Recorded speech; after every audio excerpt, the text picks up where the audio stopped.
will talk about Monte Carlo simulations of accretion disk.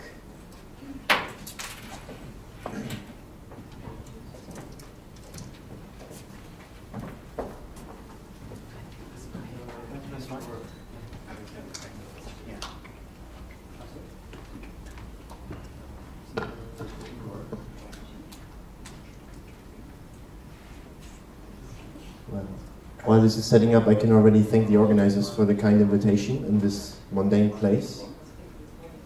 There is a wellness area on the 12th floor. But now I'm going to work first. Okay, so this talk will be about Monte Carlo radiative transfer methods. In the context of compact objects, I allow myself to extend the title a little bit with respect to the title that was given to me. So I put in there my favorite object class. But we will see that actually for Monte Carlo radiative transfer, this is a rather good type of source to work with, because they have exactly all the needs that you can actually meet with Monte Carlo methods, with the advantages of Monte Carlo methods. Okay, so, well, I'm a university teacher, so I usually start from first principles. This is very basic, so I will only leave it there for 30 seconds.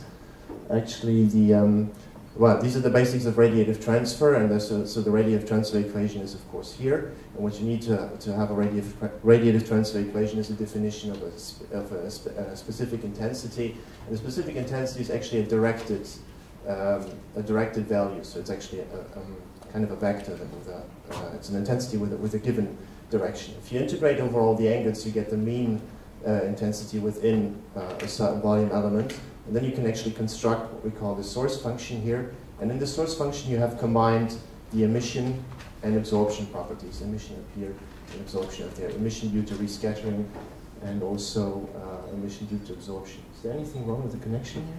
Yes. Okay, I'll try to screw this in here. Fasten the screws. Yeah. Okay. Right, so the basics. The problem actually are these three guys here, sigma, eta, and kappa, given a measure of scattering opacity, of emission opacity, and of absorption opacity.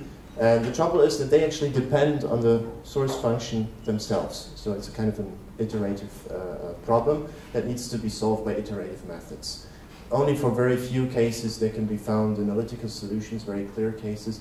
And this is the bridge towards the Monte Carlo applications. You can only do this for relatively simple geometries, which means geometries which are slab-shaped or spherical. Maybe you have good solution. Otherwise, you have more. If you have more complex geometries, it's much better to pass on to Monte Carlo methods. And how does this work? Well, in Monte Carlo, actually, what you do, you follow individual photons, which means you have defined emission regions where the photons start.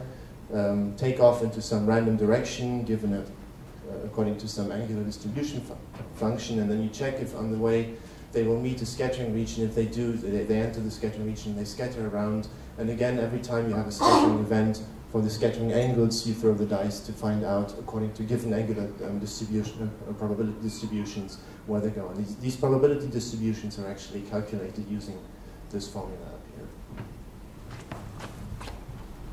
This is an example of what you can do with Monte Carlo simulations, which is actually computed by Francesco Tambora, who's a postdoc at my institute and Strasbourg University, Strasbourg Observatory. And what he did actually, he showed for two different, rather simple geometries, you would say actually. So you probably could also do this analytically. What happens to an emitted neutral iron line emitted at 6.4, if it passes through an optically relatively, well, thick, no, it's for neutron star atmosphere case, optically thick and hot corona. And you see that actually what happens here, this is a log plot here, this is why the line looks a little unfamiliar. You can see for different numbers of scattering the photons suffered inside the corona, you can see that the broadening increases here. But it's not the same for the two geometries. The SAP geometry seems to be much more efficient than the spherical geometry, which is up here, which is something to do with the fact that actually the material, the photons that are emitted in the disk see more corona in the one model than in the other. So even if you have simple geometries, once you start to work on multiple scattering events or multiple reprocessing problems, you need to. It's also very useful to do Monte Carlo simulations. It's flashy, right? Okay. Why did I put this into the context of AGN? And AGN is well, it's not only because I work on those for 12 years now. It's also because I think the fact of multiple reprocessing, multiple coupling, radiative coupling between different components is something which comes naturally in AGN, where you have the central source around here, broadline region clouds around here, obscuring dust somewhere here, something in between that we don't know really yet what it is. There must be some connection between the dusty parts in the circumnuclear region here and the outer parts of the accretion disk, and some outflows and sometimes even jets. Yes? Can I switch you to another part really quick? Sure. Go ahead. So as you can see on this picture here, once you really want to understand what makes up the light to detect in some waveband, you have to take into account that actually from the center source there will be repercussions, radiative repercussions with almost all of these different structures that you see here around, just until the light actually reaches your detector. Thank you. Perfect. Okay, so we try to, and if you want to take this into account coherently, you need to do Monte Carlo simulations. Let's start. What I'm going to do here now is I'm going to hang out in these outer regions here mostly, which means I look at the dust reprocessing of the emission that comes from farther in, and I will also look at the broadline clouds. I don't do X-rays today, as there will be other people today to give talks about this. So I thought I'd concentrate on the reprocessing that we might not always look at. When we look for relativistic effects in the emission that comes from close into of the black hole. One application I wanted to point out here is the so-called X-ray Baldwin effect. The correct name, I think, would be Iwasawa-Taniguchi effect.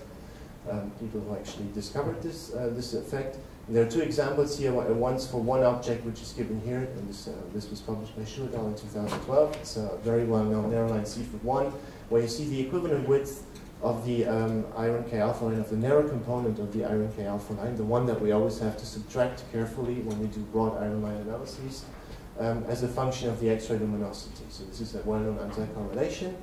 Stefano Bianchi published a whole sample of different objects of different X-ray luminosity and computed the iron K alpha line and showed that there are correlations depending on the different types of AGN you can look at.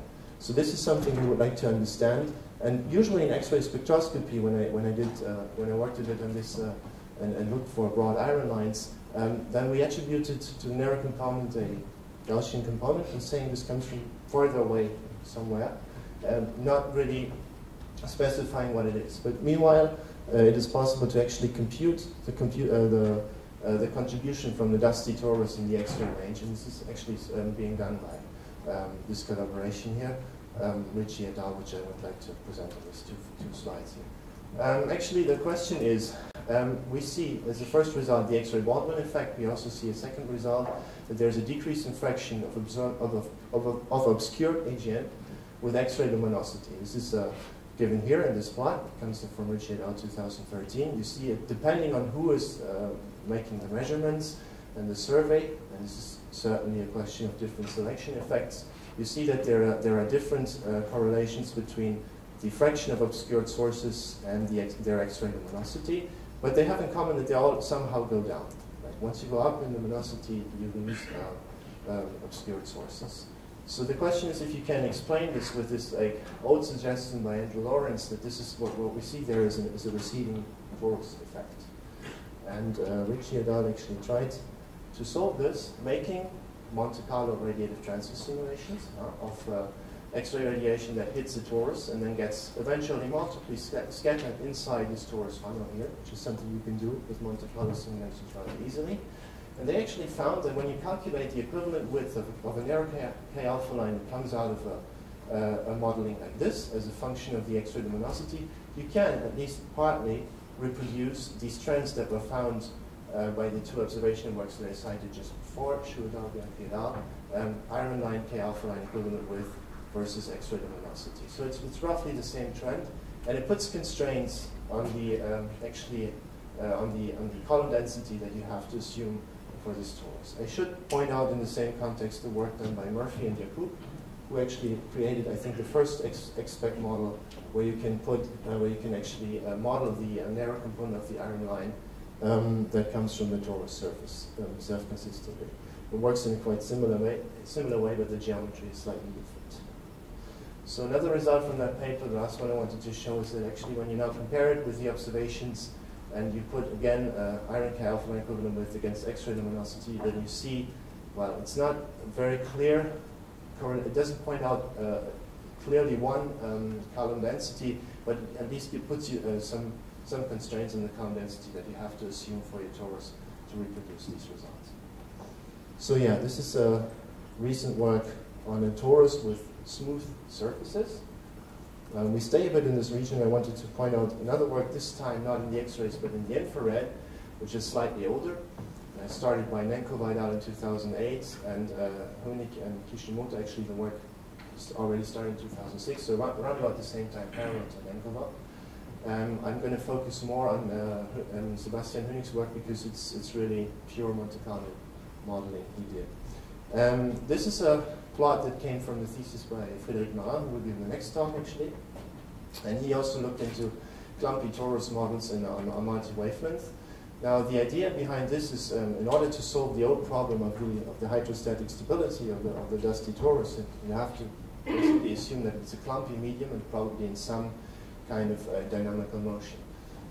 This should change the radiative transfer calculations that I just showed you in the previous work by Ricci et al. Because you can have several effects. You can have radiation that can actually penetrate through the torus because it happens that on the line of sight there is no cloud.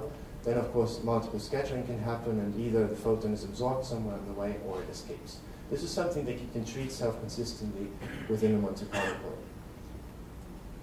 plane. Sebastian Hönig et al. Presented a rather sophisticated model back in 2006 to accelerate this type of model by actually starting to produce the angular signature, the angular reprocessing signature of a single cloud. And you see these clouds can have different properties. If they're close in, they're very exposed to the harsh AGN radiation that comes here. Temperature should be hotter than for those clouds which are much farther away, where the due to the self-shielding effect here, the radiation is already diluted and much weaker. So you can take this self-consistency into account by creating a database of the radiative signature of individual clouds like this, and then arranging take these clouds from the database and arranging them in the type of torus geometry you want to have. This would be the second step. In the first step, this is the result I got. This is the incidence spectra from the AGN source in the center, irradiating one single cloud, and you can see that there's a temperature gradient appearing here. The site here is much hotter. It's between sublimation temperature and 2000 Kelvin development here. These are just two different spatial resolutions in the code. It's just to have a complete cloud here. So you generate many of these clouds here, partly directly irradiated, others which are farther away, which only receive diffuse X-ray light. You put them together into one model, and then you can look at the infrared, near up to mid-infrared spectrum that they produce, and compare it to the observations of, for instance, NGC 1068, which is probably the most well-known type 2 AGN.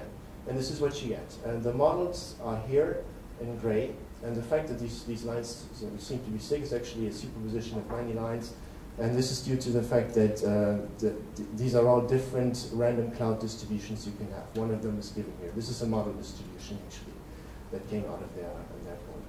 And then you have the blue dots here, which are data points, and the red one here. This is actually just to point out. This is actually reproduced here, which is a blow up of this. And the data here can again be relatively well approximated by these different realizations of clumpy torus models, and the blue ones are an average of those.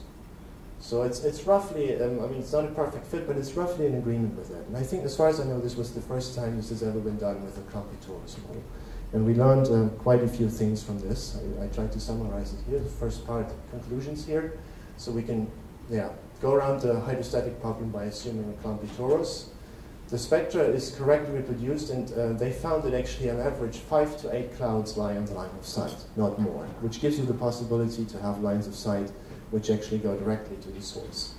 They put constraints, and this is also stuff that comes from the X-ray work on the column density, and very important, they found that such a torus emits isotropically in the infrared, which is very important when we make when we try to measure bolometric luminosities in an inclination-independent way. It also explains, from the mid-infrared interferometry, one actually found out that the parts of the torus which are close to the source are relatively cold compared to the continuum radiation, level of continuum radiation that we see. And this can be explained by this self-shielding effect that one cannot realize in such a way in a continuous medium. So in the X-ray part, we saw that the Iwasawa-Taniguchi effect is reproduced correctly in a smooth torus model. The question that we're currently after in collaboration with Claudia Ricci is to find out if this is still correct for a clumpy torus. Okay, coming back, coming a little bit closer in, I now want to get to my favorite topic. Of course, you're not going to escape from this. And you see me talk, I talk about polarization, but very briefly today. This is the last part, and I talk a little bit about broadband polarizations, the most recent work that I was involved in. And well, polarization, a very standard, you all know about this. The way of measuring polarization is about like this. You assume that the electric field vector can have whatever position inside the polarization plane. You put a grid there or some kind of detector to filter out a certain direction of the polarization, and then you can actually measure it and use that information, that additional information in there for your modeling. You define a polarization percentage according to polarization ellipse here, and you also find polarization angle, which actually reflects the orientation of this ellipse. And these are just a few examples between linear, transition between 100% linear and circular polarization, and the electromagnetic, classical electromagnetic wave you would identify with this. And of course, the elliptical polarization is the most common case, plus dilution by non-coherent radiation that in general gives us very low polarization percentages. This is idealized for a laser, completely coherent light, of course. Okay, once you have this information, you can wonder about what can produce polarization. A lot of polarization can be produced by scattering, which is also what I'm kind of focusing on for the rest of this talk. Then there are polarization processes related to magnetic fields here. Simple dilution of unpolarized radiation can reduce your polarization, which is why it's so hard to measure often. And then, of course, general relativity can change the polarization very close into the black hole. The important thing to remember from this is that scattered light is strongly polarized, especially when it goes around the corner. We try to actually apply this on the polarization across broad optical emission lines in several nearby AGN. This is data collected from the literature, mostly from work done by Smith et al., who did a whole atlas of spectropolarimetric data. And what you see is typically something like this. This is the total flux down here. So you see a blend between H alpha and nitrogen 2, which is something one needs to decompose. But the line shape is skewed, and often it's asymmetric, actually. The polarization profile that goes with it often looks like something like this. There are two bumps on the right and on the left, and then in the lines itself, it's strongly diluted by light that comes from the narrow line region and that is intrinsically unpolarized. Then the thing that was most striking, actually, there's a characteristic swing, S-shaped swing here, of the polarization across this line. So the standard explanation of this is about 10 years old, is this, and it actually was also invented by the same collaboration, Smith et al. 2005. And what you see here is a rotating BLR disk, and then a scattering disk around it. And the fact that the BLR disk is rotating in a Keplerian way creates a scattering geometry that actually reproduces correctly this polarization swing of the angle here by the effect that the photons from the left side, from the longer wavelength side of the line, see a slightly different scattering geometry than the photons on the right side of the line. This looks a bit complex. I cannot go into the details right now. It needs some thinking, and actually it needs complex Monte Carlo modeling to really understand how this works. Qualitatively, this is what happens. It's you actually use the different position and velocity space between the two sides of the line to see a different scattering geometry, and that creates then a different polarization angle and degree left and right of the line. Okay, so in this modeling, it was claimed that they can reproduce these kind of features, and we're currently actually trying to reproduce these results, and we haven't made it yet. This is not to say that this model doesn't work, because I don't really know this yet. We're still in the process, but it doesn't seem to be as easy as I thought it would be. So maybe we're missing out on something, but I keep you posted about this. And anyway, we, well, I'm probably going to, yeah, I have to say this actually.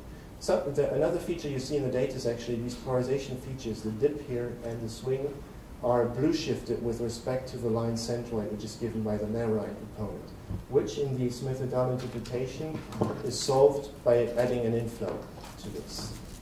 And that should actually work, because this inflow increases a Doppler boost into more shorter wavelengths.